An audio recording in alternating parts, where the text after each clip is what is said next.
धनतेरस की पौराणिक कथा। जब किसान के घर ठहर गई माँ लक्ष्मी। कार्तिक कृष्ण पक्ष की त्रयोदशी तिथि के दिन धनतेरस का पर्व पूरी श्रद्धा और विश्वास के साथ मनाया जाता है। धनवंतरी के अलावा इस दिन देवी लक्ष्मी और धन के देवता कुबेर की भी पूजा करने की मान्यता है।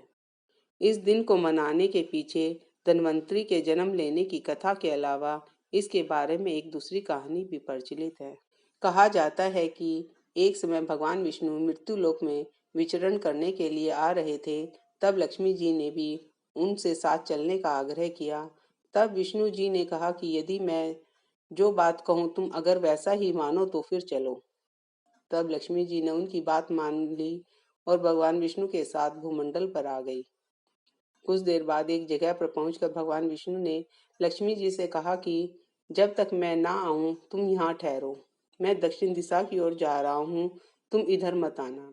विष्णु जी के जाने पर लक्ष्मी के मन में कौतूहल जागा कि आखिर दक्षिण दिशा में ऐसा क्या है जो मुझे मना किया गया है, और भगवान स्वयं चले गए। लक्ष्मी जी से रहा ना गया।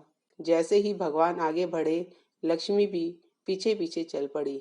कुछ ही आगे जाने पर उन्हें सरसों का एक खेत दिखाई दिया जिसमें खूब फूल लगे हुए थे। सरसों की शोभा देखकर वह मंत्रमुग्ध हो गई और फूल तोड़कर अपना श्रृंगार करने के बाद आगे बढ़ी। आगे जाने पर एक गन्ने के खेत से लक्ष्मी जी गन्ने तोड़कर चूसने लगी। उसी क्षण विष्णु जी आए और यह देख लक्ष्मी जी पर नाराज होकर उन्हें शाप दे दिया कि मैंने तुम्हें इधर आने के लिए मना किया था, फिर भी तुम न मानी और किसान की चोरी का अपराध कर बैठी। अब तुम इस अपराध के जुर्म में इस किसान की 12 वर्ष तक सेवा करो। ऐसा कहकर भगवान उन्हें छोड़कर क्षीरसागर चले गए। तब लक्ष्मी जी उस गरीब किसान के घर रहने लगी। एक दिन लक्ष्मी जी ने उस किसान की पत्नी से कहा, तुम स्नान कर पहले मेरी बनाई गई इस देवी लक्ष्मी का पूजन करो, फिर रसोई बनाना। तब तुम जो मांगोगी मिलेगा। किसान की पत्नी ने ऐसा ही किया। पूजा के प्रभाव और लक्ष्मी की कृपा से किसान का घर दूसरे ही दिन से अन्न धन रतन स्वर्ण आदि से भर गया। लक्ष्मी ने किसान को धन धान्य से पूर्ण कर दिया। किसान के 12 वर्ष बड़े आनंद से कट गए। फिर 12 वर्ष के बाद लक्ष्मी जी जाने के लिए तैयार हुई। विष्णु जी लक्ष्मी जी को लेने आए तो किसान ने उन्हें भेजने से इनकार कर दिया। तब भगवान ने किसान से कहा कि इन्हें कौन जाने देता है, यह तो चंचला है, कहीं नहीं ठहरती, इनको बड़े बड़े नहीं रोक सके। इनको मेरा शाप था, इसीलिए 12 वर्ष से तुम्हारी सेवा कर रही थी। तुम्हारी 12 वर्ष सेवा का समय पूरा हो चुका है।